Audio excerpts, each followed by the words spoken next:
There are four basic elements in nature: the air, the fire, the water, and the earth. Permit me to use a description from the knowledge I've gained over time to describe them as the elemental beings, workers in the workshop of nature. Every natural thing you see existing, taking place in life today, they are the ones responsible for it. You put your seed on the ground, it germinates, it grows. They are the ones taking care of those things. They are the ones who are responsible. You see the river flowing, they are the ones at work. You see the mountains, they are the ones who build them, who put them in place. You see the sea, the air blowing, the rain, they are the ones in charge of those things. In fact, everything natural, they are the ones responsible for it. The elemental beings are those beings which molds everything you can think about in this creation. Even your thoughts is the elemental beings that pick it, mold it for you, form it for you, make it mature, it gets back to you the way you've given it out. That's why they say everything you think will definitely get back to you. These beings, we can call them the workers in the workshop of nature. That is their work. Everything natural they take care of. They don't do any mistake. Now, back to our discussion of the elemental beings, how they work together. There are so many times we say natural disaster is happening.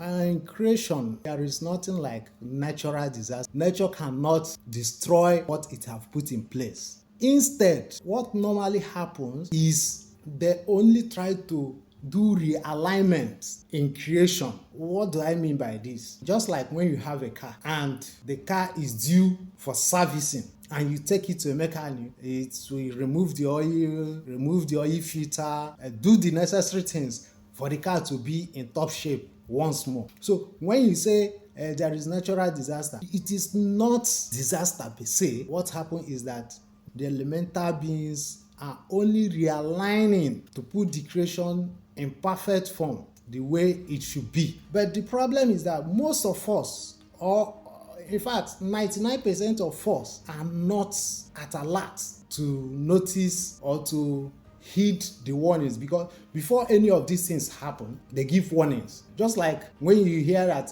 there is a tsunami somewhere, there is one of those things, all those things somewhere. If you watch very well, you see that the casualties there are always human beings. Hardly will you notice or will you see that there is animal casualties, simply because these animals, they are at alert, they heed to this warning, and they move from there. After their realignment, they come back. Let me bring it home again. If you are a horse rider, you are used to riding a horse. There comes a time when you are riding your horse and you are on the way going. No matter the level of whip you give that horse will not move an inch until after like some seconds or after some time it will move again. At that point in time, what you notice is that there is going to be obstruction in front. It have to hit to it so that that obstruction in nature will pass before it continues. Most of the things that happen we call disaster is human disaster, not natural disaster. Human disaster in the sense that human being will see where these elemental beings,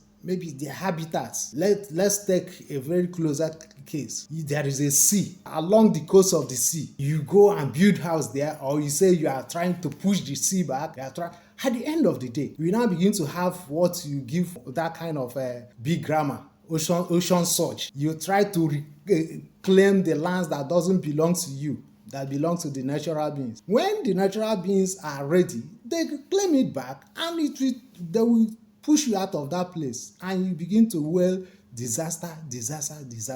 So this topic is voluminous, and I know we are going to explore it. That's why I always encourage you, engage in this discussion, comment, share. Better still, there is a detailed writing on this which I'm putting up on my Facebook page. Follow the Facebook page and begin to engage in this discussion so that we'll begin to abate some of these problems we are causing for ourselves. We begin to go close to nature to make things easier for us, align with nature, so that we will live in harmony and in peace.